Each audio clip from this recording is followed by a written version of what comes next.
नमस्कार दोस्तों, मैं हूं आपके साथ अभिषेक गुप्ता और आप देख रहे हैं स्पेशल पॉडकास्ट। और आज जो मेरे गेस्ट हैं पॉडकास्ट में, वो बहुत सालों से म्यूचुअल फंड इंडस्ट्री में काबिज हैं। करीब 20 साल का उनका यहाँ पर एक्सपीरियंस है।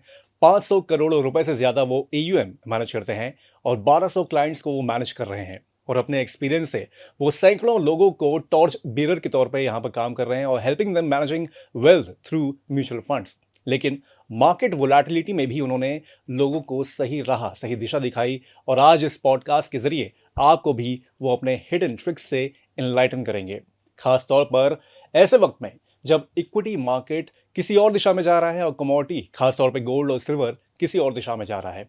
तो ladies and gentleman, I present you Citrine Financial Services के founder and mutual fund distributor Prashant Maurya sir. Sir, आपका बहुत बहुत स्वागत है आज के इस पॉडकास्ट में। धन्यवाद अभिषेक, बड़ा अच्छा आपने एक्सप्लेन करा। प्रोफाइल हम क्या कर रहे हैं, काफ़ी क्रिस्प समराइज कर दिया है। सर, शुरुआत से शुरुआत करते हैं। सबसे पहले तो मैं आपकी पर्सनल जर्नी में थोड़ा सा झांकना चाहूँगा। सबसे पहले सर ये बताइएगा कि आप इस इंडस्ट्री में कैसे आपने एंट्री की है, क्या सोच विचार था, क्या मकसद था आपका? मैंने अपना प्रोफेशनल करियर 2004 से शुरू करा और मेरी फर्स्ट ज्वाइनिंग थी वो इंडिया की लार्जेस्ट फाइनेंशियल एडवाइजरी कंपनी थी उस समय। और 5 साल अप्रॉक्सीमेटली मैंने वहाँ काम करने के बाद और काफ़ी सारे डिफरेंट फाइनेंशियल प्रोडक्ट्स को हैंडल करने के बाद, क्लाइंट्स को रेकमेंड करने के बाद, एक समय आया जब लगा कि अब मुझे अपना कुछ स्टार्ट करना चाहिए। बिकॉज़ जब भी आप किसी जॉब में होते हैं तो वहाँ पे कुछ प्रैक्टिकल बैरियर्स होते हैं। राइट। और क्योंकि आपको जिस कंपनी में आप काम कर रहे होते हैं उनके दिशा निर्देश को पालन करना पड़ता है और उसके साथ आपका कई बार कुछ चीज़ों में आपके पर्सनल वैल्यूज़ के साथ कुछ कॉन्फ्लिक्ट हो सकता है। सो इसलिए 5 साल काम करने के बाद फिर हमने अपनी कंपनी स्टार्ट करी। और कंपनी स्टार्ट करने का मेन ऑब्जेक्टिव यही था कि हम client relationship management with professional advice and ethical values, इसको कंबाइन करके अपनी पूरी प्रैक्टिस को रन करें। और इसी को देखते हुए सिट्रीन फाइनेंशियल सर्विसेज, जो कि हम ऑलमोस्ट लास्ट 10 साल से हम लोग यहाँ पे राइट। में रन कर रहे हैं, उसमें काफ़ी कुछ हमें ये लगता है कि हमने अपने सारे क्लाइंट्स के लिए वैल्यू क्रिएट की है। जब आपने सर एंट्री की इसमें, तो you face any sort of challenges कि मतलब सबसे बड़ा चैलेंज मेरा ये रहा, या वो ऐसा चैलेंज जिसने आपकी ज़िंदगी बदल दी हो कि इस चैलेंज को मैंने टैकल करके एक तरह से सारी जो कमियां थी या सारे बड़े ऑब्स्टिकल्स थे उनको मैंने टैकल कर लिया है? सो जब करियर शुरुआत करा तो म्यूचुअल फंड एक बहुत नया प्रोडक्ट था इन्वेस्टमेंट, क्योंकि उस समय अगर आप देखेंगे तो मैक्सिमम इन्वेस्टर्स, निवेशक, कॉर्पोरेट एफडी, बैंक एफडी या ट्रेडिशनल इन्वेस्टमेंट इंस्ट्रूमेंट, आप उसको पोस्ट ऑफिस MIS स्कीम, किसान विकास पत्र, नेशनल सेविंग सर्टिफिकेट या इंश्योरेंस पॉलिसी भी जो उस समय लेते थे, उसमें इन्वेस्टमेंट ऑब्जेक्टिव होता था। नॉर्मली अगर आप सोचें तो इंश्योरेंस का ऑब्जेक्टिव होता है रिस्क, लाइफ को कवर करना। लेकिन 15 20 25 साल में इंश्योरेंस को इन्वेस्टमेंट प्रोडक्ट की तरह क्लाइंट्स को, इन्वेस्टर्स को दिया गया। तो ये सारे प्रोडक्ट्स थे। और जब म्यूचुअल फंड को कुछ ही समय हुआ था, तो जब अपने अपने इन्वेस्टर्स से, क्लाइंट से म्यूचुअल फंड को डिस्कस करना शुरू करा, तो उस समय एक उनके लिए थोड़ा-सा घबराहट या ट्रस्ट डेफ़िसिट हो जाता था। क्योंकि अगर आपने कोई भी प्रोडक्ट अपने किसी इन्वेस्टर को, क्लाइंट को बताया कि आप इन्वेस्ट करें, तो उनका पहला प्रश्न ये होता है कि कितना रिटर्न देगा? और इनफैक्ट जैसे इंश्योरेंस में भी कई लोग पूछते हैं कि मतलब मुझे क्या इसमें रिटर्न मिलेगा, जो कि एक बहुत बड़ा मिथ है। बहुत बड़ा क्योंकि वो मिथ है। यूलिप प्लान तो होते हैं उसमें, जी, लेकिन that's entirely different product. Exactly. और return subject to market risk, subject to market volatility, right. ठीक है? तो आप ये नहीं कह सकते कि 12% मिलेगा, 15% मिलेगा, या हिस्टोरिकल रिटर्न को देख के भी आप क्लाइंट्स को ये नहीं कह सकते कि मिलेगा। तो सबसे बड़ा जो उस समय एक प्रॉब्लम या एक चैलेंज, बेहतर वर्ड होगा, चैलेंज जो था वो ये था कि क्लाइंट की इन्वेस्टमेंट जर्नी, इन्वेस्टमेंट थॉट को चेंज करना, मूव करना, जहाँ की उनको एक एश्योर्ड रिटर्न की एक हैबिट बनी हुई थी, क्योंकि जब वो पैसा इन्वेस्ट करते थे तो उन्हें ये पता होता था कि मैं कितने समय के लिए कर रहा हूँ और इस पे मुझे कितना रिटर्न आएगा विद कैपिटल प्रोटेक्टेड, क्योंकि उनका प्रिंसिपल भी मैक्सिमम टाइम सेफ रहता था, वर्सेस म्यूचुअल फंड प्रोडक्ट जिसमें कि रिटर्न भी एश्योर्ड नहीं है for a short period of a time. Product में कई बार कुछ समय के लिए हो सकता है आपका कैपिटल भी इरोड हो जाए, अगर आपका इन्वेस्टमेंट करने के बाद इक्विटी में इन्वेस्टमेंट्स की गई है और अगर उसके बाद मार्केट में कोई गिरावट आ जाए, तो इस तरह के प्रोडक्ट के लिए कन्विंस करने में शुरू में चैलेंज आया। और उसके साथ साथ अगर आप ध्यान करें तो 2000 में आईटी टेक बबल बस्ट हुआ था, राइट। वो एक बहुत ज़्यादा एक नेगेटिव रहा, जिस भी इन्वेस्टर्स ने पैसा डाला उनके लिए एक्सपीरियंस बहुत ख़राब था, और उसको भी हमें चैलेंज हैंडल करना था। तो इन सारी चीज़ों को शुरू में एक तरह का एक बैरियर रहा, लेकिन धीरे धीरे जब हमने क्लाइंट्स को समझाना शुरू करा, और इसमें सबसे जो एक एडवांटेज या सबसे अच्छा सपोर्ट रहा कि क्लाइंट्स को जब हमने एक एसआईपी बोला कि आप वन शॉट लमसम इन्वेस्टमेंट्स मत करें, आप टुकड़ों में करें, जिसका फ़ायदा आज की डेट में सबको पता है एसआईपी का, कि अगर आप मार्केट में वॉलेटिलिटी है या मार्केट गिर भी रही है तो भी आपकी ज़्यादा यूनिट्स मिलेंगी, इसकी वजह से लंबे समय में जाके वो रिटर्न्स बहुत अच्छे बन जाते हैं। ये जिस चैलेंज को हमने over period of time handle करा। इनिशियल क्लाइंट्स जब आपने बात की, मतलब उसका जी। आपने जर्नी भी बताई कि मतलब म्यूचुअल फंड को लेकर खास तौर पे अगर देखा जाए तो एसआईपी उस वक्त के लिए बहुत एक टैबू वर्ड रहा होगा, क्योंकि उस वक्त बहुत जितने लोग समझ गए हैं उनके लिए तो खैर आज फ़ायदा ही फ़ायदा है। लेकिन एसआईपी या लमसम उस वक्त इनिशियल क्लाइंट्स को समझाने में, कन्विंस करने में क्या प्रैक्टिस आप अपनाते थे, जिससे कि वो समझ जाते थे कि मतलब यही एक ट्रिक है जो मैं आगे इस्तेमाल कर सकता हूँ बाकी क्लाइंट्स के लिए भी? सो मैं आपको इसका एक बहुत बेहतर एक उदाहरण देता हूँ। मैंने बोला कि कैपिटल प्रोटेक्शन चाहिए। राइट। तो निवेश करते समय सबसे पहला ऑब्जेक्टिव, उद्देश्य होता है कि मैंने जो पैसा इन्वेस्ट किया है वो मेरा सेफ रहे। ठीक है, रिटर्न में थोड़ा बहुत मैं उतार चढ़ाव बर्दाश्त कर सकता हूँ। तो हमने इसका बहुत सिंपल सा एक सॉल्यूशन निकाला कि उस समय एक पोस्ट ऑफिस की स्कीम होती थी, मंथली इन्वेस्टमेंट स्कीम। तो उसमें 4 लाख पर पैन इन्वेस्टमेंट किए जा सकते थे। राइट। सो क्लाइंट का पोस्ट ऑफिस में क्लाइंट ने एमआईएस करा होता था, तो क्लाइंट्स को बोला कि आप एक काम करें, आपका जो मंथली ब्याज आ रहा है इसकी आप एक एसआईपी करते जाएं। ओके। तो मैच्योरिटी पे आपका पोस्ट ऑफिस एमआईएस की मैच्योर होके वापस आ गई, आपका पूरा का पूरा कैपिटल इंटैक्ट है, और ये रिटर्न जो है वो हम इक्विटी मार्केट में इन्वेस्ट करते हैं वॉलेटिलिटी। तो टेक्निकली एक तरह का कैपिटल प्रोटेक्टेड एक फंड हमने क्रिएट करने की कोशिश करी विद आवर रेगुलेटरी कॉन्स्टेंट, और उसके में क्लाइंट ने देखा कि ये एक्सपीरियंस बहुत अच्छा रहा, क्योंकि प्रिंसिपल तो इंटैक्ट है, उनको इन्वेस्टमेंट्स करने के साथ ही पता चला कि हाँ मेरा पैसा कहीं नहीं, मेरा मूलधन जो है उस पर कोई भी आंच नहीं आएगी, और एडिशनल रिटर्न जो थे उसकी वजह से एक्सपीरियंस बहुत रहा। तो उस एक्सपीरियंस की वजह से एक होता क्या है कि जैसे ही आपका एक्सपीरियंस अच्छा रहता है तो आप अपने पोर्टफोलियो को धीरे धीरे और म्यूचुअल फंड में या मार्केट लिंक प्रोडक्ट में इन्वेस्ट करना शुरू करते हैं। तो एक ये जो प्रैक्टिकल हमने करा काफ़ी सारे क्लाइंट्स के, ये हमारे लिए बहुत पॉजिटिव रहा।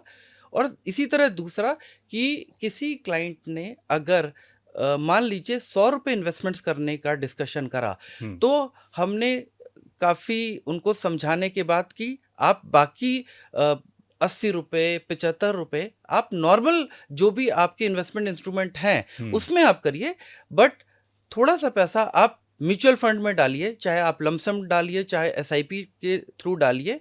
और उस एक्सपेरिमेंट करा, क्लाइंट को कन्विंस करा, उसने काफ़ी अच्छा पे ऑफ करा, क्योंकि अगर आप उस समय देखें तो सेंसेक्स 2004 से लेकर आज तक 6,000 से 18,000 की रेंज में था विद वॉलेटिलिटी। Right. ओके, सो और आज अगर आप देख रहे हैं तो सेंसेक्स तकरीबन 80-85 हज़ार के आसपास है। तो वो जो एक्सपीरियंस रहा, क्लाइंट्स ने, इन्वेस्टर्स ने काफ़ी वेल्थ क्रिएट करी, वो सबसे बड़ा प्लस। यहाँ पर हम लोगों ने सर के पर्सनल जर्नी के बारे में जान लिया, एक दहलीज पे पहुंच गए कि चलिए ठीक है कि आपको हमने पहचान लिया। अब थोड़ा सा चलते हैं उनके आंगन में, म्यूचुअल फंड के बारे में ज़रा समझते हैं कि वो कैसे यहाँ पर मैनेज करते हैं और क्या स्ट्रैटेजी वो अपनाते हैं। सर, जैसे कि हम लोगों ने डिस्कशन भी किया था शुरुआत के वक्त में, और जो आज का हमारा मुद्दा भी यही है, गोल्ड और सिल्वर ईटीएफ, गोल्ड और सिल्वर फंड्स ऑफ फंड्स। हम लोग काफ़ी समय से देख रहे हैं कि पिछले एक साल में कमाल की इसमें रैली देखने को मिली, और रिटर्न्स भी अगर पिछले एक साल को देखें तो बहुत ज़बरदस्त रहे। गोल्ड ने करीब 80-90% के रिटर्न्स दिए ईटीएफ के लिहाज से, और सिल्वर ने भी करीब 200% के रिटर्न्स दिए थे, और आपने एनालिटिक्स के लिहाज से ये बताया शायद 300% के भी रिटर्न्स मिले। उस रैली को देखते हुए सर क्या लग रहा है कि जो आपके क्लाइंट्स हैं वो इस रैली को कैपिटलाइज कर पाए थे, या फिर पिछले एक महीने में जैसे हम लोगों ने देखा कि मतलब कई लोग सोच रहे थे कि और ज़्यादा इसमें इजाफा होगा, और ज़्यादा यहाँ पर बढ़ोतरी होगी, इंक्रीमेंट होगा थोड़ा सा, और इसमें प्राइजेस होंगे और बढ़ेंगे, वहाँ पर वो आके फंस गए। आपने ऐसे क्लाइंट्स को कैसे मैनेज किया? क्या स्टोरी आप यहाँ आपने कैसे देखी इसको? हाँ, जैसे आपने बिल्कुल ठीक बोला कि गोल्ड का लास्ट 1 ईयर रिटर्न 100%, सिल्वर 200%। और कई बार होता क्या है कि जब भी कोई asset class exceptional return generate करता है, तो शुरू राइट। की rally maximum investors, client miss करते हैं। ऐसा नहीं होता कि कोई चीज़ 100 से 200 की हो रही है तो आपने 100 रुपए के रिटर्न से 100 रुपए की एंट्री पॉइंट पे आप आ गए और आप 200 तक की पूरी जर्नी। कुछ लोग उस जर्नी को 110 120 पे शुरू करते हैं और कुछ लोग उसको 200 पे आते हैं। राइट। तो हमारा जो हम प्रैक्टिस फॉलो करते हैं हमारी फर्म में, हमेशा उसका एक कोर सिद्धांत है, एसेट एलोकेशन। सो हर क्लाइंट का, हर इन्वेस्टर का एसेट एलोकेशन डिफरेंट हो सकता है उनके रिस्क प्रोफाइल के अकॉर्डिंगली, उनके राइट। इन्वेस्टमेंट हॉराइजन के accordingly. So coming back to your question, so maximum asset allocation में अगर आप देखेंगे तो कमोडिटी 10 से 15% का पार्ट होना चाहिए पोर्टफोलियो का, इन आइडल इन्वेस्टमेंट सिनेरियो। सो इसमें इन्वेस्टमेंट्स करने के लिए हम क्लाइंट्स को कहते थे कि आप गोल्ड में आप इन्वेस्टमेंट्स करिए, और कुछ टाइम से वो इन्वेस्टमेंट्स कर रहे थे, 4-5 साल से। सिल्वर रिसेंटली लास्ट 2 साल से ही इन्वेस्टमेंट ऑप्शन ओपन हुआ है थ्रू म्यूचुअल फंड। बिल्कुल। सो गोल्ड इन्वेस्टमेंट्स था 4-5 साल से, सिल्वर रिसेंटली ऐड ऑन हुआ। तो जो शुरू से इन्वेस्टमेंट्स हो रही थी गोल्ड में थ्रू एसआईपी और एसटीपी, वहाँ पे रिटर्न्स आए, सिल्वर में भी आए, लेकिन वो एसेट एलोकेशन के पॉइंट ऑफ व्यू से आए। तो हुआ क्या कि अगर मेरा 10% किसी क्लाइंट के पोर्टफोलियो में गोल्ड था, तो बिकॉज रिटर्न की वजह से वो ऑटोमेटिकली 20% हो गया। या सिल्वर अगर 3-4% था तो सिल्वर गोल्ड पुट टुगेदर 25% हो गया। बिल्कुल। सो इस तरह से क्लाइंट्स के पोर्टफोलियो में पार्टिसिपेट करा और उसको वापसी में रीबैलेंस भी किया गया, जो सबसे ज़्यादा ज़रूरत है पोर्टफोलियो के। अगर आप ये बोलें कि क्या पूरा पोर्टफोलियो क्लाइंट का था आपके गोल्ड सिल्वर में, तो नहीं, और होना चाहिए, बिल्कुल नहीं। तो जो मैं वापस उस चीज़ को बोलूँगा कि इस पूरे डिस्कशन में जो भी हम बात करेंगे, हमारा एक बार वर्ड बार बार ये रिपीट होता रहेगा, asset allocation, risk profile, investment horizon, क्योंकि ये सारे लिंक्ड हैं और इन्वेस्टमेंट में पूरी जर्नी में इन वर्ड से इम्पोर्टेंट और कुछ भी नहीं है। पिछले एक साल में सर इक्विटी मार्केट भी काफ़ी अच्छा परफॉर्म नहीं कर रहा था, और इस सिचुएशन में आके कई सारे इन्वेस्टर्स ऐसे आए जिन्होंने इक्विटी से पैसा निकाल के, म्यूचुअल फंड की बात कर रहे हैं, इक्विटी म्यूचुअल फंड से पैसा निकाल के गोल्ड और सिल्वर में एलोकेट करना शुरू कर दिया था। ऑब्वियस सी बात है कि उसमें रैली काफ़ी अच्छी बनी हुई थी। ऐसे क्लाइंट्स के लिए क्या सलाह है, और इस पूरे सिनेरियो को आप कैसे देखते हैं? तो आप इक्विटी म्यूचुअल फंड में जब भी इन्वेस्टमेंट्स करते हैं, आपका इन्वेस्टमेंट हॉराइजन कम से कम 5 साल या उससे ज़्यादा होना चाहिए, क्योंकि शॉर्ट पीरियड में इक्विटी किस तरह बिहेव करेगा ये प्रिडिक्ट कर पाना एंटिसिपेट करना बहुत मुश्किल है। लंबे समय में आप देखें कि 1 साल का रिटर्न 5-6% है, 3 साल का रिटर्न 12 से 13% है, 10 साल का रिटर्न 17-18% है। तो इससे यही निष्कर्ष निकल के आता है कि जितने लंबे समय में आप अपनी इक्विटी इन्वेस्टमेंट्स को रखेंगे, उतना ज़्यादा चांसेस है कि आप रिटर्न्स अच्छे बना पाएँ। अब लास्ट 1 साल में इक्विटी का रिटर्न अप्रॉक्सीमेटली 4-5% रहा, अगेंस्ट कमोडिटी सिल्वर और गोल्ड ने, जिस तरह हमने डिस्कस करा, कि बहुत ज़्यादा रिटर्न दिए। तो वो इन्वेस्टर्स जिन्होंने इक्विटी में लास्ट 1-2 साल में पैसा डाला और रिटर्न्स उनकी एक्सपेक्टेशन के फलस्वरूप नहीं आए, वो बड़ा डिसहार्टन हो गए। उनको लगा कि अब ये कमोडिटी चल रही है, ये स्कीम्स अच्छी कर रही है, क्यों ना इसमें पैसा डाला जाए, और उन्होंने वहाँ पैसा मूव करने की भी कोशिश करी। इसमें फिर वही हमें ये सोचना पड़ेगा कि क्या वो एसेट एलोकेशन का पार्ट था या रिटर्न चेस किए जा रहे थे, जो 2023-2024 में स्मॉल और मिड कैप के साथ हुआ, वही यहाँ पे अब कमोडिटी के साथ की जाने की कोशिश। तो जिसने भी इन्वेस्टर्स ने इस तरह मूव करा, वो फिर दिक्कत में आ गया, क्योंकि फिर जो रिटर्न 3-4 महीने में बना, हो सकता है वो वाइप आउट हो चुका हो। और 1 साल में इक्विटीज में कोई रिटर्न आई नहीं, और जो वो प्रिंसिपल टू प्रिंसिपल पैसा था, वो कमोडिटी में अगर वो लास्ट 10-15 दिन में आए, तो वहां से नोशनल 15% 20% का लॉस हो गया। राइट। तो इसीलिए इन सारे क्वेश्चंस का सॉल्यूशन वही है, आप एसेट एलोकेशंस को ध्यान में रखें।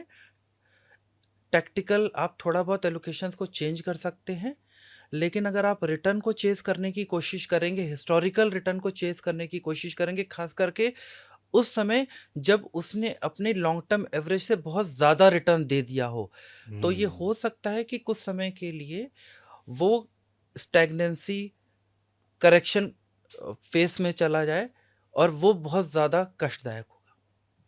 सर, क्या लगता है कि कुछ जो इन्वेस्टर्स रहे हैं, क्योंकि इन्वेस्टर एक पॉजिटिव वर्ड भी होता है रादर देन ट्रेडर, लेकिन कुछ इन्वेस्टर जो कि लॉन्ग टर्म के लिए आते हैं, इस रैली के दौरान वो ट्रेडर बन गए, और क्या वो सही स्ट्रैटेजी है थोड़े समय के लिए, इन केस अगर म्यूचुअल फंड इन्वेस्टर जो है वो ट्रेडर बन जाए? इसको कैसे देखते हैं आप?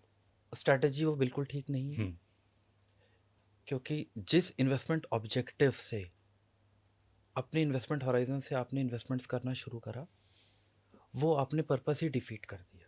क्योंकि जब इन्वेस्टमेंट्स करा तो हमें ये पता था कि इस समय ये स्कीम, एसेट क्लास हो सकता है शॉर्ट पीरियड के लिए वॉलेटाइल हो या रिटर्न ना जनरेट करे, लेकिन आपका इन्वेस्टमेंट हॉराइजन क्लियर था, तो आपने अपने डिस्ट्रीब्यूटर के साथ वो इन्वेस्टमेंट करनी स्टार्ट करी।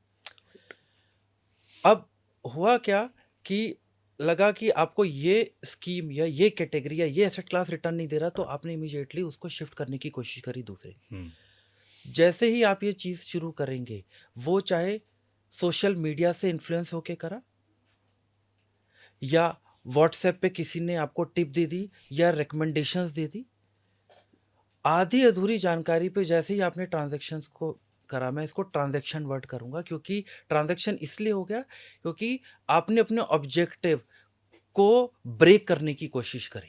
ठीक है, अब उसकी शुरुआत होती है, आपको क्या परेशानी आएंगी पोर्टफोलियो में। पहला, आपके पोर्टफोलियो की रिटर्न गिरेगी उस समय में, क्योंकि दो चीज़ें इन्वॉल्व हो जाएंगी।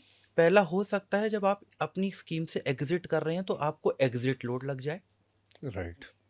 दूसरा, अगर आपको गेन हुआ था तो आपको short term capital gain tax लग जाएगा 20%। 20%। यही अगर आप लंबे समय के लिए रखते और आप आगे अपने ऑब्जेक्टिव्स के समय पहुंचने पे आप निकालते, तो आज के टैक्स लॉस के अकॉर्डिंगली 12.5% का आपको टैक्स देना पड़ता, और 1.25 लाख रुपए की आपको टैक्स एग्जिम्पशन भी मिल जाती। तो आपने अपने पोर्टफोलियो की रिटर्न को रिड्यूस कर दिया, दो कॉस्ट इम्पैक्ट स्विचिंग से। और दूसरा क्योंकि जैसे ही आप दूसरे एसेट क्लास में गए रिटर्न को चेज करके, तो आप रिटर्न चेजर बन गए, क्योंकि आपकी ये मेंटेलिटी बन गई कि मेरे को बस रिटर्न चेज करनी है। और अगर आपकी ये कॉल अच्छी चली गई तो हो सकता है ये आपकी हैबिचुअल एक इन्वेस्टमेंट स्टाइल बन जाए कि मैं रिटर्न चेजर बहुत अच्छा हूं, मैं हर बार रिटर्न को चेज करूंगा। और ये प्रैक्टिकली पॉसिबल नहीं वो है, डेंजरस भी हो सकती है। बहुत ज़्यादा डेंजरस हो जाएगा, क्योंकि आपका लॉन्ग टर्म ऑब्जेक्टिव बहुत ज़्यादा चांसेस हैं कि वो डिफीट हो जाए। राइट। सो ट्रेडर बहुत ज़्यादा हानिकारक है। म्यूचुअल फंड सबसे simple, easy to understand product है, इन्वेस्टमेंट व्हीकल है। जो उसका मेन कैरेक्टरिस्टिक्स है उसको हम फॉलो करके उसमें हम इन्वेस्टमेंट्स करना चाहिए। हमें ट्रेडिंग करने के बारे में कोई ख्याल नहीं लाना चाहिए, ये मेरी राय है। सर, गोल्ड और सिल्वर की जैसे इतनी हम लोग बात कर रहे हैं, और ऑब्वियस बात है, कई सारे लोग पिछले एक साल में, जैसे कि आपने भी जिक्र किया है इसका, कि बहुत ज़्यादा लोग इसमें आना शुरू हो गए, म्यूचुअल फंड निवेशक खास तौर पे। क्या लगता है कि गोल्ड और सिल्वर को कोर पोर्टफोलियो में रखना चाहिए, कि इसको सैटेलाइट पोर्टफोलियो के लिहाज से हमको देखना चाहिए जब हम लोग इन्वेस्टमेंट या लॉन्ग टर्म इन्वेस्टमेंट की अगर बात कर रहे हो तो? सो गोल्ड और सिल्वर को भी हमें अलग अलग देखना पड़ेगा। हमें ये देखना पड़ेगा कि इन दोनों कमोडिटी की वॉलेटिलिटी कैसे है, किस तरह उतार चढ़ाव होता है। और हिस्टोरिकल डेटा ये कहता है कि गोल्ड में वॉलेटिलिटी कम है वर्सेस सिल्वर के। सो गोल्ड आपके कोर पोर्टफोलियो का पार्ट हो सकता है 5 से 10%, और सिल्वर आपके सेटेलाइट पोर्टफोलियो का पार्ट हो सकता है 5-7%, 10%। और उसमें आपको टैक्टिकल मूव करना पड़ेगा। अगर रिटर्न्स बहुत ज़्यादा बन गए हैं शॉर्ट पीरियड में तो आपको प्रॉफिट बुक करना चाहिए, ये सारी वॉलेटिलिटी को देख के। But just to summarise, gold can be a part of your core portfolio subject to the limit of 5 to 10%, and silver can be a part of your portfolio satellite in a portfolio. Satellite. Sir, अभी हम लोग जैसे देखते हैं कि mutual fund निवेशक जो gold silver की वोलेटिलिटी को हैंडल नहीं कर पाते हैं, ठीक है, उनके लिए क्या लगता है कि कौन सा म्यूचुअल फंड सही है, या फिर मल्टी एसेट एलोकेशन फंड भी एक ऑप्शन हो सकता है उनके लिए, या कोई और फंड जो आप देखते हैं कि गोल्ड सिल्वर को भी टच कर ले और इक्विटी को भी यहाँ पर एक साथ ले ले? सो आपने मेरे आंसर को पार्टली कवर कर लिया। सो गोल्ड सिल्वर में सेपरेटली इन्वेस्ट करने की जगह अगर आप उसको मल्टी एसेट एलोकेशन फंड के थ्रू इन्वेस्ट करेंगे तो वो ज़्यादा बेहतर है। उसके दो कारण, मल्टी एसेट में रेगुलेटर ने मिनिमम लिमिट्स को डिफाइन किया हुआ है। Right. Equity 10%, debt 10% and commodity 10%। So as a part of a core portfolio और स्ट्रेटेजिक, जब हम कहते हैं कि 5 से 10% आपका कमोडिटीज में हो सकता है, तो अगर आपने मल्टी एसेट एलोकेशन फंड को ऑप्ट करा अपनी इन्वेस्टमेंट्स के लिए, तो बाय डिफॉल्ट 10% तो आपके पोर्टफोलियो का पार्ट कमोडिटी में चला ही गया। दूसरा, इसका कॉस्ट बेनिफिट भी बहुत अच्छा है। हम इसको इस तरह समझते हैं कि हमने एक इन्वेस्टमेंट करी गोल्ड में और एक इन्वेस्टमेंट्स करी हमने सिल्वर में। अब एक साल में बहुत अच्छे रिटर्न आ गए, या जब भी हमने इन्वेस्टमेंट्स किए हमने बहुत ज़्यादा रिटर्न्स बना लिए। अब हमें लगा कि हम प्रॉफिट को बुक कर लेते हैं, लेकिन जैसे ही हमने प्रॉफिट को बुक करा, as per present tax laws, अगर हमारी इन्वेस्टमेंट को 2 साल से कम हुआ है तो उसमें मार्जिनल रेट ऑफ टैक्स लग गया। ठीक। तो मैं इसको दूसरी तरीके से एक्सप्लेन करता हूँ। मैंने 10% गोल्ड में डाला, एक साल में 10% का 20% हो गया। ओके। 100% रिटर्न। मैंने 10% रिडीम कर लिया पोर्टफोलियो जो मेरा गेन हुआ था। तो अगर मैं मान के चलूँ उस 10% जो 10% गोल्ड में करी, और एक साल में 10% गोल्ड वैल्यूएशंस की वजह से, रिटर्न की वजह से 20% हो गया। और इन्वेस्टर को ये लगता है कि मैं ये पूरा का पूरा पैसा गोल्ड से निकाल लेता हूँ। उन्होंने पूरा का पूरा पैसा ये निकाल लिया। राइट। जो भी कारण रहे हो, कि ठीक है काफ़ी रिटर्न बन गया, अब इसको वापस निकालते हैं और उसको फिर आगे देखेंगे कैसे रीइन्वेस्ट करना है।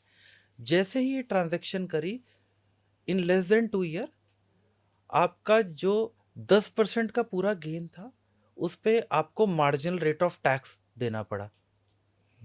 जिस भी टैक्स ब्रैकेट में इन्वेस्टर है उसके हिसाब से उसको टैक्स देना पड़ेगा। यही चीज़ सिल्वर पे अप्लाई होती है। और ये क्यों करा गया?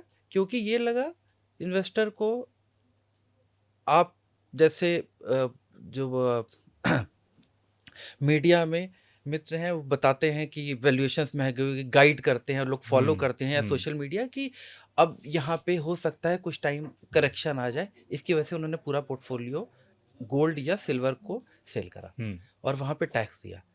अब इसको आप एक दूसरी तरीके से हम देखें कि अगर यही चीज़, ये इन्वेस्टमेंट गोल्ड और सिल्वर की, और बेटर टू से कमोडिटी, इन्वेस्ट किया होता मल्टी एसेट एलोकेशन फंड में, जहां पे 20% अगर इन्वेस्टमेंट थी कमोडिटी में, जो कि एक साल में बढ़ के 40% हो गई थी, तो फंड मैनेजर ने जो प्रैक्टिस नॉर्मली फॉलो करते हैं, 20% 40% जो एडिशनल रिटर्न बना था कमोडिटी को, उसको मूव करके डेट या इक्विटी में आ गए, जैसा भी फंड मैनेजर या इन्वेस्टमेंट टीम का व्यू था। लेकिन इन्वेस्टर को कोई टैक्स नहीं देना पड़ा। Right, okay. सो टैक्स और any cost, whether it's a tax और exit load, all this leads to reduce or reduction of a return for an investor. तो यहाँ पे इन्वेस्टर ने ये चीज़ भी सेव कर ली।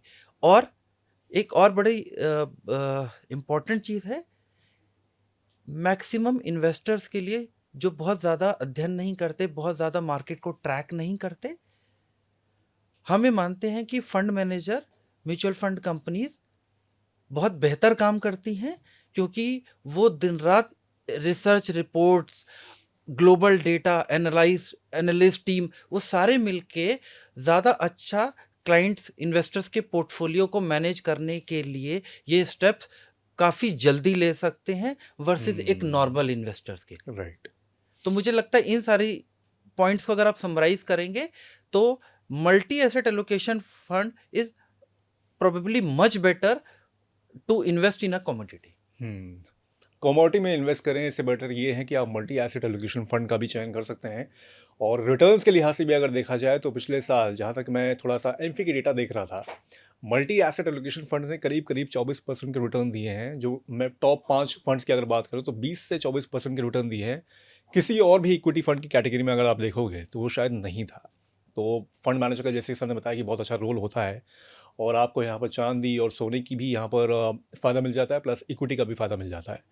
सर, क्या लगता है कि मल्टी एसेट जो स्ट्रैटेजी होती है, या हाइब्रिड कैटेगरी की अगर हम लोग यहाँ पर बात करें, वोलैटिलिटी को, मार्केट की वोलैटिलिटी को कंट्रोल करने के लिए या उसको मैनेज करने के लिए एक बहुत बढ़िया ज़रिया है? तो इन्वेस्टमेंट्स करने के लिए सबसे एक आसान तरीका, या हम किसी से भी डिस्कशन करते हैं तो होता है कि आप सस्ते चीप वैल्यूएशंस में मार्केट में इन्वेस्ट करें, और जब मार्केट महंगी हो जाए या एक्सपेंसिव जोन में आ जाए तो आप उसमें से प्रॉफिट को बुक कर लें या पार्शियल होल्डिंग को सेल कर दें। लेकिन प्रैक्टिकली किसी को भी ये नहीं पता प्रिसाइसली कि राइट। कब चीप है मार्केट और कब एक्सपेंसिव हो गई। These are only indications. Right. So और जैसे मैंने अभी एक और प्रश्न के उत्तर में जवाब दिया कि जब आप पोर्टफोलियो में चेंजेस करते हैं तो आपको कॉस्ट भी बियर करनी पड़ती है, जो कि एग्जिट लोड शायद लग सकता है depending on which scheme you had invested, और टैक्स एंगल। सो इन दोनों चीज़ों को केटर करने के लिए हाइब्रिड, बैलेंस एडवांटेज और मल्टी एसेट ये बहुत बेहतर विकल्प है, क्योंकि जिस हिसाब से बताया कि मल्टी एसेट में मिनिमम इन्वेस्टमेंट 10% तीनों एसेट क्लासेस में है, इसी तरह हाइब्रिड में भी 65% तक मैक्सिमम इक्विटी में, राइट, 35% डेट, और सिमिलरली बैलेंस एडवांटेज में भी डायनेमिकली मैनेज किया जाता है। तो हम इस निष्कर्ष पे आ सकते हैं, हमने पहले ये देखा है कि फंड मैनेजर्स इन चीज़ों को एक्टिवली मैनेज कर रहे होते हैं। तो जब मार्केट बहुत महंगी हो जाती है, एक्सपेंसिव जोन में आ जाती है तो वो अपनी इक्विटी को रिड्यूस करके वो डेट में मूव कर जाते हैं, और जब वापस मार्केट में करेक्शन आ जाता है तो ग्रेजुअली वो वापस डेट से इक्विटी में आ जाते हैं। तो इसलिए एक इंडिविजुअल इन्वेस्टर के लिहाज से ये बेहतर है कि वो अपनी टैक्स और बाकी जो दूसरी कॉस्ट है उसको सेव कर लेता है। और फंड मैनेजर, क्योंकि ये उनका 24/7/365 डेज इन अ ईयर ये उनका मेन काम है, तो वो हमेशा आगे रहते हैं to take these kind of a decisions in a portfolio against a normal investors. मैं ये नहीं कहूँगा कि इन्वेस्टर्स डिसीजन नहीं ले सकते, लेकिन in general large number of investors because of many reason जो हमने भी डिस्कस करा, ये बेहतर है कि हाइब्रिड, बैलेंस एडवांटेज या मल्टी एसेट्स में इन्वेस्ट करें, जहाँ पे रेगुलरली पोर्टफोलियो ऑटोमेटिकली रीबैलेंस होता रहे। So situation में coming back to the multi asset also, multi asset versus pure equity fund, अगर इन दोनों को कंपेयर कर रहे हैं तो लॉन्ग टर्म के लिहाज से आपको क्या लगता है कि कौन ज़्यादा बेनिफिशियल है यहाँ पर और क्यों? सो अगर इन्वेस्टमेंट हॉराइजन लंबा है 10 साल, तो आप ये हिस्टोरिकल डेटा ये दिखाता है कि इक्विटी म्यूचुअल फंड्स का ज़्यादा पोटेंशियल है to generate a return right. Against a multi asset, because multi asset की भी लिमिटेशंस हैं कि वो इक्विटी में इस लिमिट से ऊपर नहीं जा सकते। तो लंबे समय के लिए इक्विटी ज़्यादा बेहतर विकल्प है वर्स अगेंस्ट मल्टी एसेट। लेकिन इसके बाद भी हमें ये देखना पड़ेगा कि इन्वेस्टर का इन्वेस्टमेंट हॉराइजन क्या है, इन्वेस्टर का रिस्क प्रोफाइल क्या है। अगर यंग इन्वेस्टर हैं तो वो इक्विटी में जा सकते हैं, एक ओल्ड एज या कंजर्वेटिव इन्वेस्टर हैं तो वो प्योर इक्विटी के साथ साथ उनको मल्टी एसेट भी अपने पोर्टफोलियो में ऐड करना चाहिए, ताकि पोर्टफोलियो रीबैलेंस होता रहे। लेकिन जब हम ये कहते हैं कि यंग इन्वेस्टर और ओल्ड इन्वेस्टर, तो यही खाली बाइफर्गेशन नहीं है इन्वेस्टमेंट स्कीम्स को सेलेक्ट करने का। कई बार हो सकता है कि यंग इन्वेस्टर हैं लेकिन उनके पास कई सारी लायबिलिटीज़ हैं, उनके पास होम लोन है, तो इसका मतलब ये नहीं है कि उस समय में हो सकता है उनको भी अपने पोर्टफोलियो को थोड़ा सा कंजर्वेटिव रन करना पड़े। और एक और बहुत इम्पॉर्टेंट ज़रूरी है इन्वेस्टमेंट से रिलेटेड, कि हर इन्वेस्टर, हर निवेशक दूसरे से अलग है। एक स्कीम सारे इन्वेस्टर्स के लिए फिट नहीं हो सकती, क्योंकि सबकी रिक्वायरमेंट, सबका इन्वेस्टमेंट ऑब्जेक्टिव, गोल वो डिफरेंट है।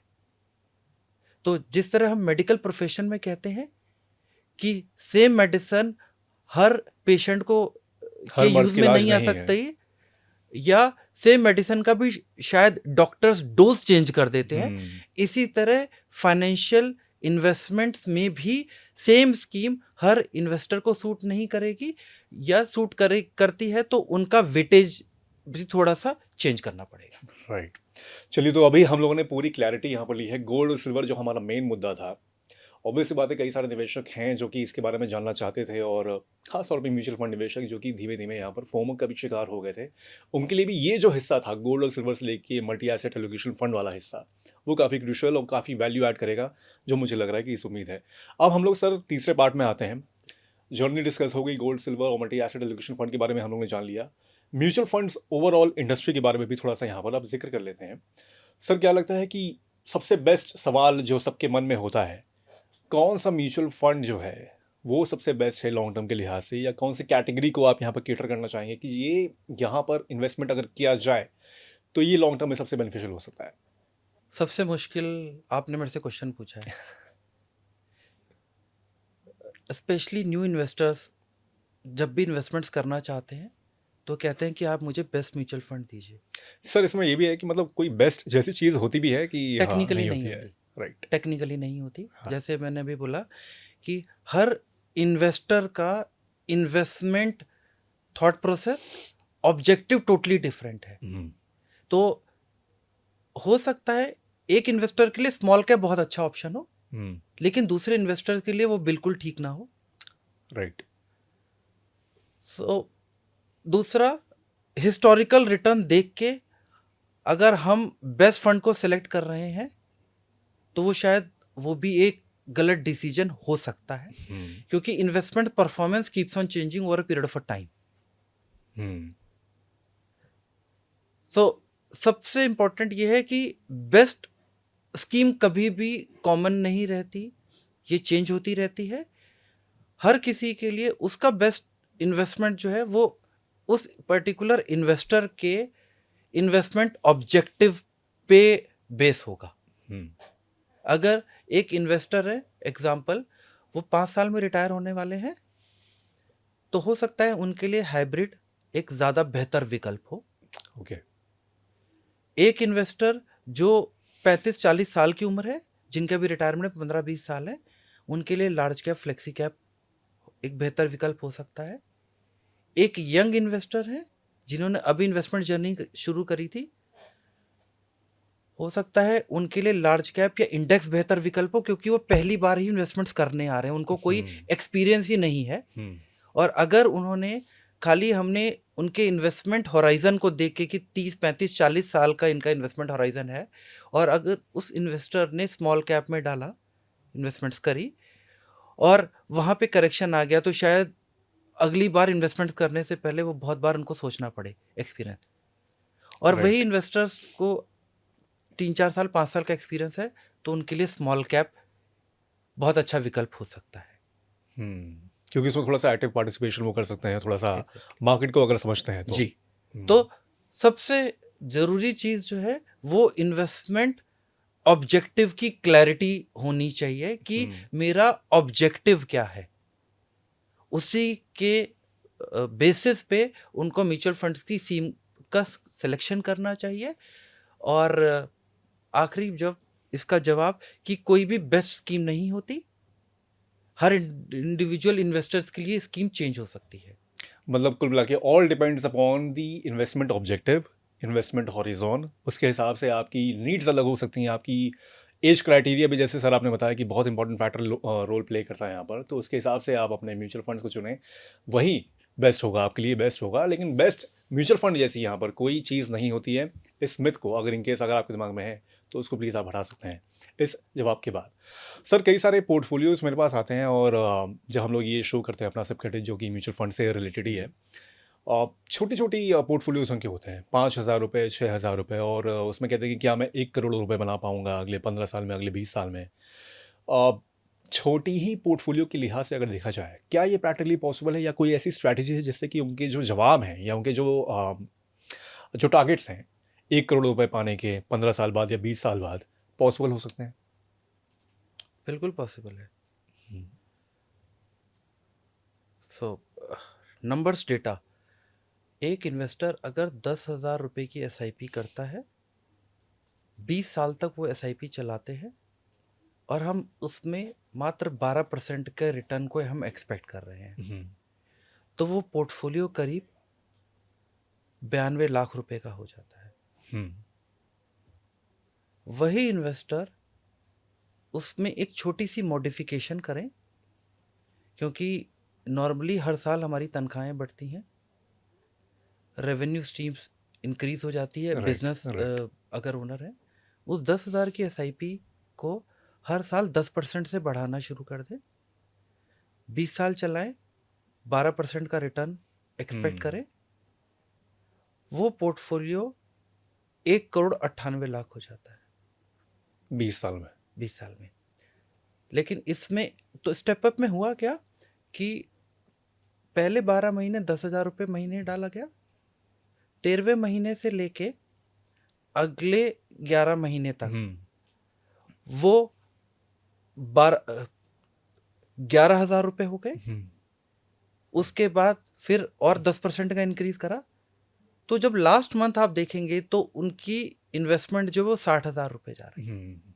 तो आपने इंक्रीमेंटल अपने इन्वेस्टमेंट्स को बढ़ाया और कंपाउंडिंग एडवांटेज ली, जिसे कहा जाता है कि 8th wonder of the world is only compounding. और ये जो रिटर्न की बात करी है, ठीक है, अगर इस टाइप से किसी और प्रोडक्ट में भी अगर 12% की रिटर्न आ जाए तो ये सेम टोटल कॉर्पस बन जाएगा। अभी तक ऐसा नज़र नहीं आता कि कंसिस्टेंटली और कोई एसेट क्लास इस तरह consistently with ease of operation, with liquidity, with complete transparency, जो कि म्यूचुअल फंड में अवेलेबल है। तो छोटे पोर्टफोलियो से भी शुरुआत करके आप लॉन्ग टर्म में इस तरह की अपनी वेल्थ क्रिएट कर सकते हैं। और स्पेशली किन ऑब्जेक्टिव को ये पूरा कर सकता है, जस्ट एक एडेड एक थॉट है, retirement planning, child education, child marriage, जो नॉर्मली लंबे समय पे आने वाले गोल है, वहाँ पे ये लॉन्ग टर्म एसआईपी से बिल्कुल पोर्टफोलियो क्रिएट किया जा सकता है। मतलब छोटी एसआईपी से भी आप यहाँ पर लॉन्ग टर्म में बड़ा कॉर्पस तैयार कर सकते हैं। कई लोगों के सर सवाल थे, जैसे कि मैंने बताया आपको कि मैं 5,000 रुपये की ही एसआईपी कर रहा हूँ, मैं 6,000 रुपये की एसआईपी कर रहा हूँ, मैक्सिमम 10,000 रुपये की एसआईपी कर रहा हूँ। तो फिर कई सारे जो गेस्ट होते हैं वो बोलते हैं कि मतलब थोड़ा सा इम्पॉसिबल है लेकिन अचीवेबल है। जैसे कि आपने बताया इसके बारे में कि ऑब्वियस बात है कि स्टेप अप के ज़रिए आप उसमें एक ऐड ऑन कर सकते हैं, और हर साल जब इंक्रीमेंट करते जाएंगे तो अल्टीमेटली 1 करोड़ क्या, उससे भी ज़्यादा आप अपनी वेल्थ क्रिएट कर सकते हैं। सर, हम लोगों ने म्यूचुअल फंड्स के बारे में बात की। न्यू एज इन्वेस्टर्स के लिहाज से सर क्या लगता है कि जो म्यूचुअल फंड इन्वेस्टर्स हैं वो क्या गलती कर रहे हैं अभी, जब वो चयन करते हैं या फिर जाके पास आते होंगे, कई सारे क्लाइंट्स होंगे उसमें न्यू एज इन्वेस्टर्स भी होंगे, ऐसे क्या इन्वेस्टर्स के बारे में आपको लगा कि ये चीज़ इनको समझानी बहुत ज़रूरी है, ये गलत कर रहे हैं? तो उसमें 2 से 3 बड़ा इम्पोर्टेंट पॉइंट है जो हमने न्यू एज इन्वेस्टर्स के साथ इंटरेक्शन में देखा। सबसे पहला, वो हिस्टोरिकल रिटर्न्स से प्रभावित होते हैं। दूसरा, सोशल मीडिया को बहुत ज़्यादा ट्रैक कर रहे होते हैं, वो चाहे ट्विटर हो, इंस्टाग्राम हो, यूट्यूब हो, या व्हाट्सएप पे आई हुई टिप हो। और काफ़ी न्यू एज इन्वेस्टर्स जो होते हैं, पेशेंस की कमी होती है। अगर 1 साल में एसआईपी शुरू करी कैलेंडर ईयर 25 में, और रिटर्न नहीं बनी, और उसी समय गोल्ड और सिल्वर में बना, तो सारा पैसा आप रिडीम करिए और इसमें डालिए। ये 3 चीज़ों की वजह से जेनजी, जिसको वर्ड आजकल हम यूज़ कर रहे हैं, रिटर्न चेजर मैक्सिमम, राइट। तो और हर बार रिटर्न चेज कर रहे होते हैं। ये सबसे बड़ा इशू, सबसे बड़ी दिक्कत जो है वो न्यू एज इन्वेस्टर्स के साथ आती है। और जैसे जैसे समय बीतता जाता है, उनको जब ये समझ में आने लगता है कि इन्वेस्टमेंट के लिए पहली रिक्वायरमेंट है पेशेंस। पेशेंस देना पड़ेगा आपको। आप देखें, 20 साल पहले, 25 साल पहले हम लोग किसान विकास पत्र में इन्वेस्टमेंट्स करते थे, हमारे पेरेंट्स इन्वेस्ट करते थे, हम रखते थे 7 साल 8 साल, पैसा डबल हो जाता था। तो हम 7 साल या 8 साल का पेशेंस रखते थे। नॉर्मली हम MIS में करते थे तो 5 साल रखते थे, PPF 15 साल। सबसे जो अभी एक दिक्कत है, प्रॉब्लम फेस कर रहे हैं, पेशेंस लूज हो गया है। Everyone wants to make, specially the young, immediate quick returns, and also DIY, मैं खुद कर लूँ। तो जब आप खुद करना चाहते हैं, आपने किसी पोर्टल पे कहीं ये देखा, तो आप खाली रिटर्न को देख रहे हैं, आप उस स्कीम्स की रेशोज को नहीं देख रहे हैं, आप उनके रिस्क एडजस्टेड रिटर्न्स को नहीं देख रहे हैं, आपका इन्वेस्टमेंट होराइजन क्लियर नहीं है, तो इसलिए आप रिटर्न चेजर बन गए। तो इन तीनों चीज़ों को अगर कर्टेल कर सकते हैं तो आपका हमेशा पैसा बनेगा। अगर आप इसको कर्टेल नहीं कर पाएंगे तो आप हमेशा, काफ़ी ज़्यादा चांसेस हैं कि आप अपने पोर्टफोलियो में सब ऑप्टिमल रिटर्न बनाएंगे। रिटर्न बनेंगे, लेकिन सब ऑप्टिमल रिटर्न बनेंगे, जो यहाँ पे दिक्कत है। तो ये गलतियां हैं जो कि न्यू एज इन्वेस्टर्स खास तौर पर यहाँ पर कर रहे हैं, फोमो में आ जाते हैं, प्लस यहाँ पर क्विक रिटर्न्स, जैसे कि आपने बाद में कही कि क्विक रिटर्न्स के चक्कर में आ जाते हैं, जिसकी वजह से उनको यहाँ पर खामियाजा भुगतना पड़ता है। इन सब चक्करों से थोड़ा सा बचने की ज़रूरत है। सर, अगर कैटेगरी वाइज थोड़ा सा देखें कि कौन सी कैटेगरी के फंड्स या फिर कौन सा सेक्टर अगर हम लोग देखें, आपको लग रहा है कि आने वाले समय में बहुत अच्छा बूम कर सकता है और उसके लिहाज से कौन से ऐसे फंड्स होंगे जो कि आप रिकमेंड करना चाहेंगे? सेक्टर्स को नॉर्मली हम अवॉइड करते हैं। राइट। हम सेक्टर सिलेक्शन फंड मैनेजर के डिस्क्रिशन पे हम छोड़ देते हैं। हमें लगता है फंड मैनेजर वेल इक्विप्ड है ये सारे डिसीजंस को लेने के लिए, क्योंकि सेक्टर्स में रिस्क बहुत ज़्यादा बढ़ जाता है। सेक्टर्स के साथ वही हो सकता है जो कमोडिटी के साथ हुआ। आपको बहुत ज़्यादा रिटर्न्स भी आ सकती है शॉर्ट पीरियड में, या इसका रिवर्स भी हो सकता है कि लंबे समय तक रिटर्न्स ना बने।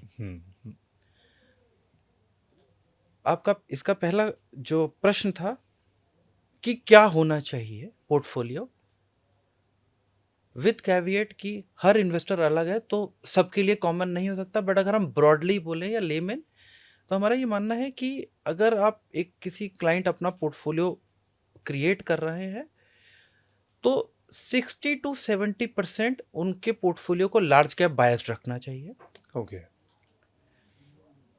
20% अप्रोक्सीमेटली पोर्टफोलियो को मिड और स्मॉल कैप, और रिमेनिंग जो है वो थीम या सेक्टर्स ले सकते हैं, बट अगेन सेक्टर्स अगर उस टॉलरेंस उनका है उस वॉलेटिलिटी को हैंडल करने का।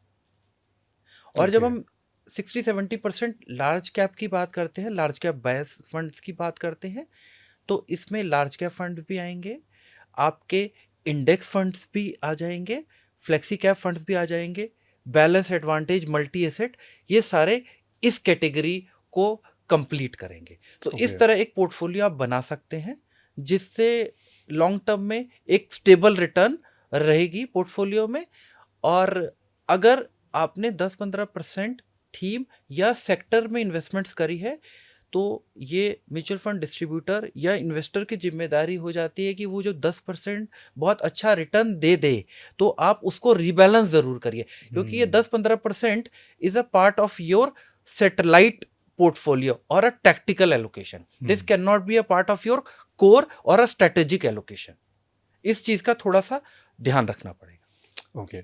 सर, आपको क्या लगता है कि एवरेज पर्सन को आप कितनी सलाह देते हैं कि कितने सारे म्यूचुअल फंड आपके पोर्टफोलियो में होने चाहिए, इससे ज़्यादा नहीं होने चाहिए? इसका कोई स्ट्रेट फॉरवर्ड आंसर नहीं है। सो मैं आपको इसको एक्सप्लेन करने की कोशिश करता हूँ। नॉर्मली हर कैटेगरी रेगुलेटर हुई सेबी ने डिफाइन कर दी है कि लार्ज कैप क्या है, मिड कैप क्या है, स्मॉल कैप क्या है, लार्ज मिड कैप, और उसमें किस कैपिटलाइजेशन के फंड्स हो सकते हैं। सो हर कैटेगरी में आप 1 से 2 फंड रख सकते हैं डिपेंडिंग कि आपका कितना बड़ा पोर्टफोलियो है। इससे इंपॉर्टेंट एक और क्वेश्चन है जो कई इन्वेस्टर्स मिस कर देते हैं, आपको कॉन्सेंट्रेशन या ओवरलैप एनालिसिस करना पड़ेगा पोर्टफोलियो के। तो इसको हम इस तरह समझ सकते हैं कि हमने 3 फ्लेक्सी कैप फंड लिए हमारे पोर्टफोलियो में, और हमने जब उस पोर्टफोलियो का ओवरलैप एनालिसिस देखा तो हमने देखा कि 50% उनके कॉमन स्टॉक्स हैं। ओके। और म्यूचुअल फंड में इन्वेस्टमेंट्स करने का एक बड़ा इंपॉर्टेंट लॉजिक होता है कि हम पोर्टफोलियो को डाइवर्सिफाई कर रहे होते हैं। लेकिन अगर मेरे फ्लेक्सी कैप 3 फ्लेक्सी कैप का पोर्टफोलियो ही 50% ओवरलैप कर गया है तो आपका मेन पर्पस ही डिफीट हो गया। राइट। सो नॉर्मली हमेशा ये देखना चाहिए कि आपके पोर्टफोलियो 35-40% से स्कीम्स पोर्टफोलियो की ओवरलैप ना करें। अगर आप ओवरलैप कर रही हैं तो आप उनको कंसोलिडेट करने की कोशिश करें, या आप अपने म्यूचुअल फंड डिस्ट्रीब्यूटर की सलाह लें, या आप खुद करें, जो भी आप फॉलो करते हैं, और उसके हिसाब से आप अपने पोर्टफोलियो को मैनेज करें। तो इसलिए किसी इन्वेस्टर्स के लिए 3-4 स्कीम भी बहुत ज़्यादा है, किसी इन्वेस्टर्स के लिए 5-6 स्कीम्स में भी 15-20 स्कीम्स में भी प्रॉब्लम नहीं है।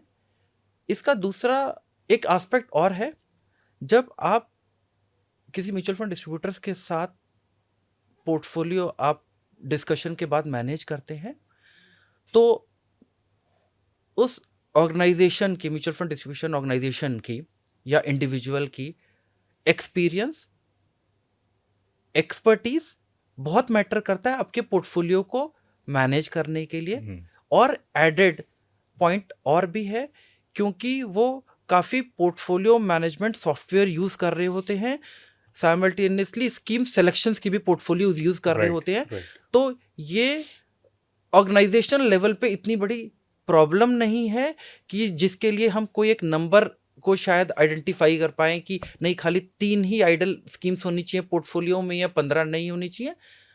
सो अगर मैं इसको समराइज़ करूँ तो हमेशा ओवरलैप एनालिसिस बहुत इम्पोर्टेंट है पोर्टफोलियो का, जिसके बेसिस पे आप इस चीज़ को देख सकते हैं कि आपके पोर्टफोलियो में कितनी स्कीम्स।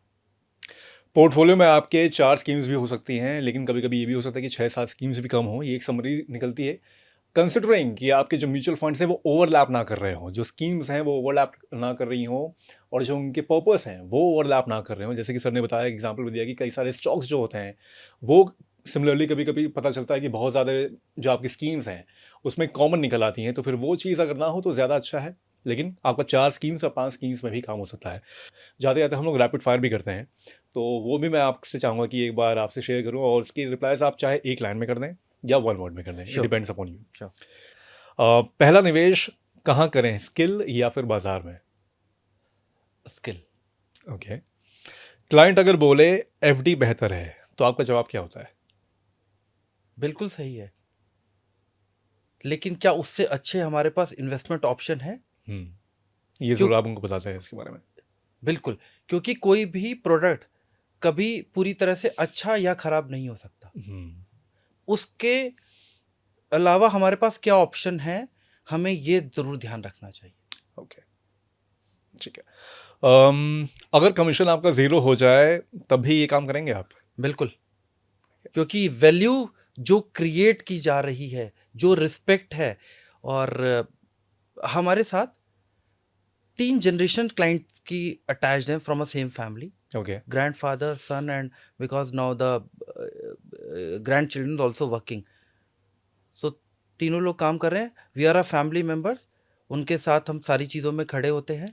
तो एक एक सेल्फ अचीवमेंट लगता है कि आपने at the end value create करी। ठीक है। अम, आपको सबसे ज़्यादा डर किस चीज़ से लगता है, मार्केट गिरना या फिर क्लाइंट का भरोसा टूटना? क्लाइंट का भरोसा टूटना। इंटेंशनली कोई गलती नहीं होनी चाहिए, अनइंटेंशनल हो सकती है, ये सबसे इंपॉर्टेंट। ओके। लास्ट, मनी को आप पावर मानते हैं या फिर रिस्पॉन्सिबिलिटी मानते हैं? मनी इज अ रिस्पॉन्सिबिलिटी, क्योंकि इसी के बाद आपका प्रेशर बिल्ट होना स्टार्ट होता है। ओके। तो that was a rapid fire और बहुत अच्छे से सर आपने जवाब दिया, वन मलाना, और प्लस रीजनिंग भी आपने दी कुछ कुछ सवालों के लिए। सर उसके लिए बहुत बहुत धन्यवाद। तो sir thank you so much Prashant Maurya ji, आपने आज समय मिला एंड फ़ोन पे तो आपसे बात हुई थी, तो थैंक यू। उसमें तो मज़ा आया था और मुझे लग रहा था कि फेस टू फेस में और मज़ा आएगा, और उम्मीद से ज़्यादा मुझे आज मज़ा आया आपकी पॉडकास्ट करने का। मुझे लगता है कि जो हमारे दर्शक हैं उनको भी कुछ वैल्यू ऐड होगी। अगर पूरा पॉडकास्ट देखने के बाद 10% भी अगर वैल्यू ऐड होती है तो मुझे लगता है कि ये पॉडकास्ट का जो पर्पस है हमारा वो कंप्लीट हो गया। Thank you so much for joining this podcast. Thank you. Thank you. तो ये पॉडकास्ट आपको कैसा लगा हमें कमेंट करके ज़रूर बताइएगा। बाकी आप अगर चाह रहे हैं कि अगले पॉडकास्ट में कोई स्पेशल गेस्ट हो जो कि आपकी मर्ज़ी का हो, जो आपके मन का हो, वो भी हमें कमेंट करके आप ज़रूर बताएं। बाकी तब तक के लिए मुझे दीजिए इजाज़त। नमस्कार।